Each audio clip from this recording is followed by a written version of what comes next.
இருக்கக்கூடிய மலையாள சீமை அங்கே அரசாட்சி செய்து வந்த அரசனுக்கு பேரு சொல்ல ஒரு பிள்ளை இல்லடா. அப்ப காசி விஸ்வநாதனுக்கு ஒரே பிரசவத்துல 60 பிள்ளைகள் பிறக்க. அப்ப மலையாளத்து அரசே காசி விஸ்வநாதா உனக்கு 60 பிள்ளைகள் பிறந்தனுக்கு இதுல ஒத்த பிள்ளைய பிரிச்சு எனக்கு நாட்டை ஆட்சி செய்ய வாரிசா குருடா என்று சொல்லி கேட்க. அப்ப காசி விஸ்வநாதன் சொன்னானா, நான் 60 பிள்ளையும் செல்லமாக வளர்த்து வாரேன். இதுல ஒத்த பிள்ளைய பிரிச்சு உனக்கு தாரவாக்க மாட்டேன். இந்த 60 பிள்ளையும் மனதார தாரவாக்கிறேன்.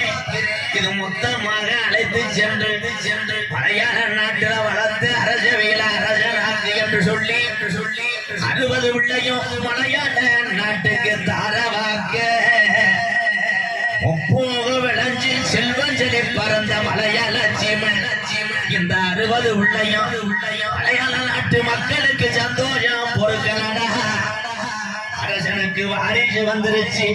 60 பிள்ளையும் வீடு வீடாக ஊட்டி வளர்த்து வருங்காலா.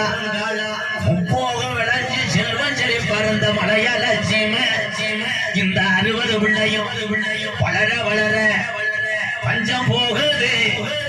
அங்க விலங்கெல்லாம் அஞ்சாகுது, அங்க பயிரெல்லாம் கருகுது, அங்க மக்கள் எல்லாம் பசியில வட்டி நில வாடுது. அப்ப மலையாளத்து அரசே நல்லா இருந்த மலையாள சீமை இதுவரையும் பஞ்சம் வந்ததில்லை. இந்த பஞ்சம் வர காரணம் என்ன? எத்தனையோ கோடாங்க கூட்டி மலையாள நாட்டுல மண்டு குறி வாத்தால அங்க உடுக்க உடச்சிருந்துரு, அங்க பேச விடாம வாய கட்டி போறான். அப்ப இந்த குறி சொல்ல நாட்டுல ஆள் இல்லையா.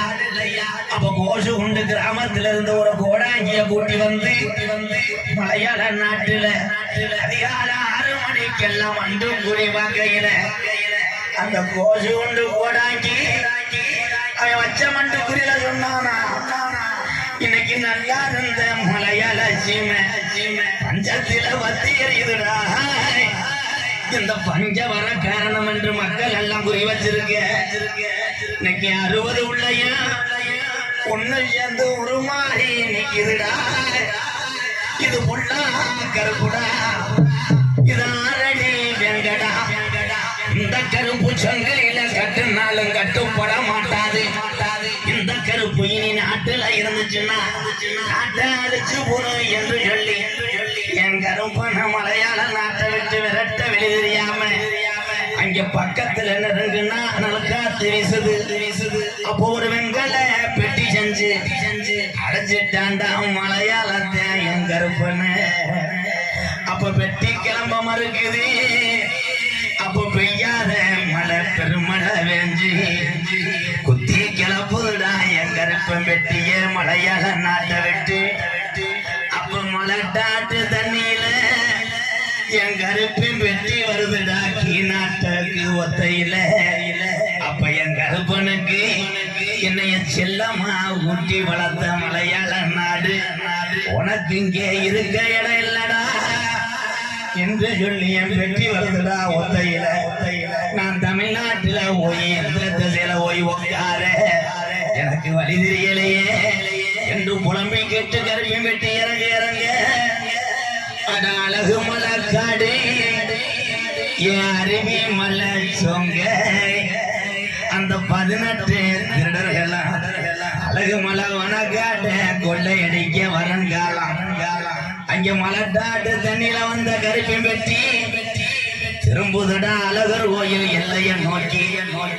அந்த 18 திடர்களையும் 18 படிக்கட்டாக்கி உட்காந்தாண்டா 18ஆம் படியாட்டா என் 18 படிகருப்பை வணங்கி இங்க இருக்கக்கூடிய முத்து மாறிய வணங்கி பந்தலுக்கும் மக்களுக்கு ஒரு அனுபவ குறையாம நீ அசங்காத்து விடாம நீ காத்தது காத்த நீ கடைசி வர காத்தரணும் என் ஜாமி.